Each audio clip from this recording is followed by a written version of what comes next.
Are we doomed? I know that the election's like a year away, but some polls came out and not good if you don't want Trump to be president again. These are in states that have been classified as swing states. Are those the important ones? I'm not sure. In 5 of 6 swing states, Trump is ahead, and like not by a little bit. He's got some big leads. Let's jump into them. In Nevada, he's up by 11 points. Georgia by 6, Arizona by 5, Michigan by 5, Pennsylvania by 4. Only in Wisconsin does Biden have a lead, and it's only by 2 points. So we know that all of those states were very close in 2020. It's the situation is reversed. Biden is now the incumbent. Donald Trump is now the guy who spends all of his time in courtrooms. This is not good, Francesca. What do you think? I cannot. I mean, I can fathom why. I am curious about like the sample size, and I'm also very like dubious of, the polling wasn't looking that great for him anyway before Biden's like sort of full-throated, endorsement of war crimes in Israel right now. But I think one of the biggest things, which I do attribute the loss and the trailing to Trump to, is the handling of what's going on abroad. I think it's really important to look also at what independents are thinking. And a lot of independents are also very much against more money and military aid to Israel. They want a diplomatic solution.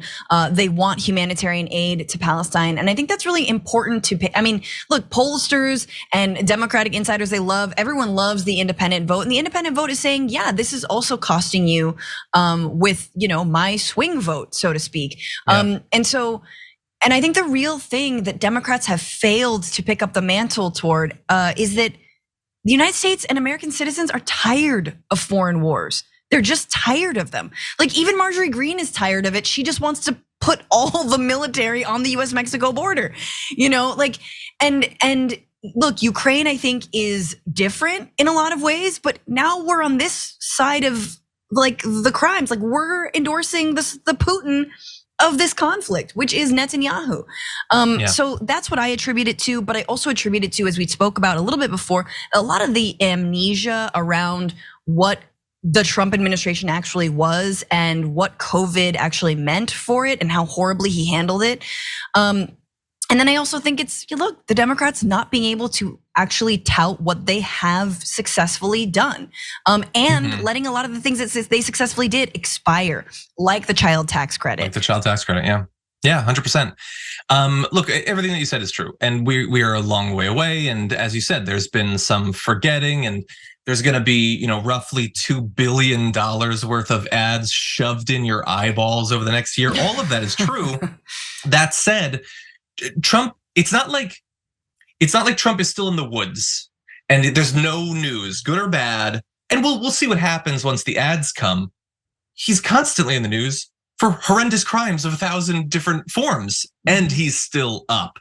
And look, they could say as the aides are coming out and saying that people aren't giving Biden credit for, the economy, it's better than people thought, the recession hasn't actually happened. Well, okay, that's the flavor of why you're losing, but you're losing. That's an explanation. It's not a solution. That doesn't actually get you to the win. And all of these really condescending comments are coming out from the Biden administration, like, oh, we're not surprised by this polling at all. Okay, good. I'm glad that you're comfortable. I don't want a fascist in office. The Hill had this headline: Biden campaign warns of very close general election.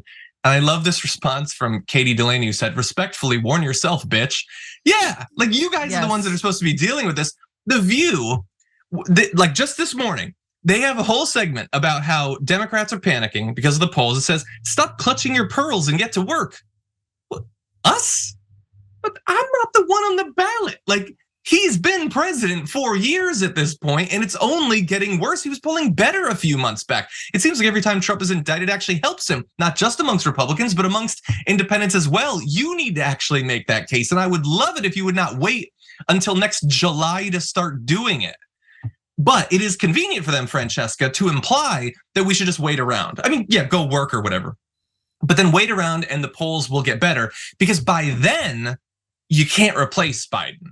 Then it's too late, win or lose. And for many of those aides, they would never admit it, they would rather lose with Biden than win with Gavin Newsom or something. Yes.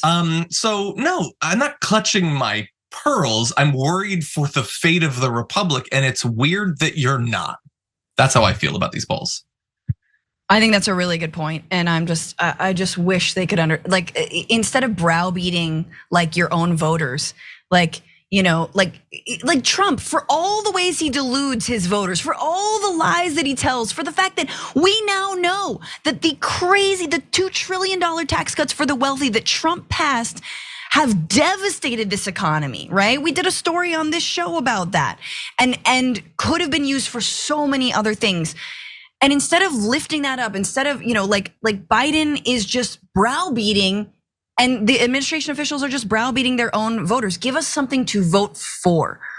Reproductive rights were completely obliterated under your watch. What are you doing? Give us something to vote for. I wish, do I need Hamas terrorists to infiltrate my uterus for you to care about what's going on with reproductive rights in this country? Do I need for you to put $14 billion towards making sure that everyone has access to a safe abortion? I'll do it. I'll do it. I'll do it. Yeah, admittedly, I have been out of the news cycle for a few months, so it's possible that there's stuff with the election that I have missed. But our audience is as on the news as anyone in the world.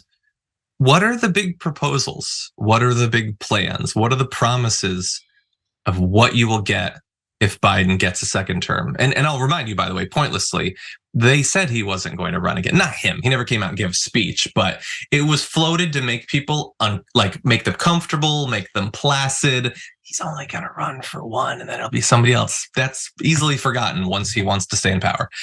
Anyway, really fast before we move on to a little bit more on that.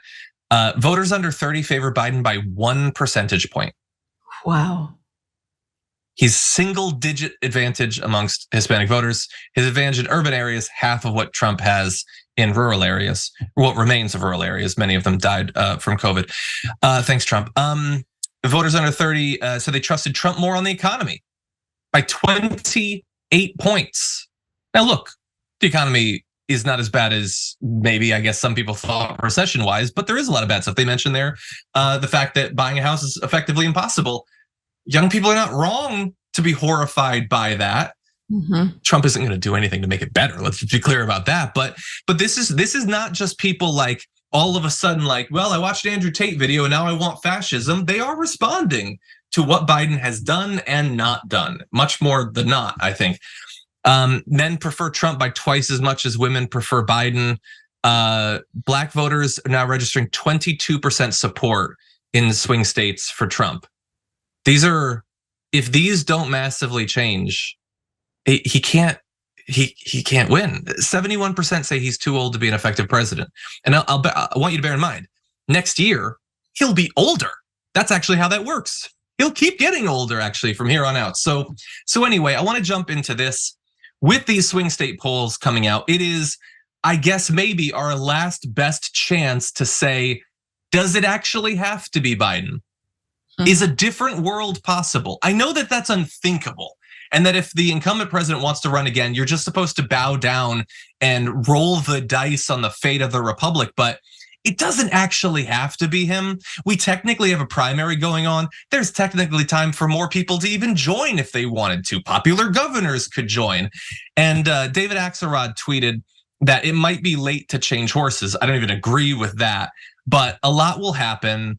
And we've also seen that there are amongst some establishment Republicans or establishment Democrats who won't go on the record, some grumblings and thinking that maybe they should go in a different direction.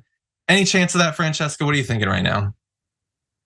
No, they're not going to go in a different direction. They're going to go down with the ship and take us all with them. And I wish someone like Gavin Newsom would jump into this race. I do think he could stand a chance, even though I have massive critiques of him. The problem is that you have to kind of jump in with a new tone and something different that you would do.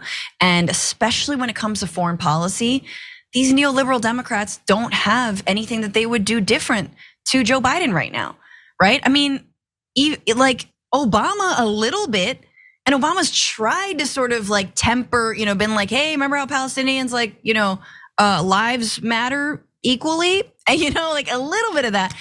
But unless I think someone can take a big stand and say we need to not be fueling instability in the Middle East, then I don't see, and I truly think it has to be this issue. But that's where I'm at right now with this. Yeah. What about you? But by the way, really fast, because I see comments in the chat.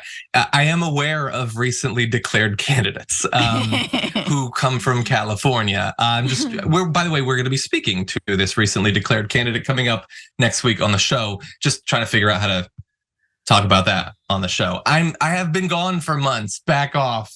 Anyway, yeah, I largely agree. It's always been the way. They would always, in a general sense, be happier to lose with a centrist than to try with someone who has more of a chance of appealing.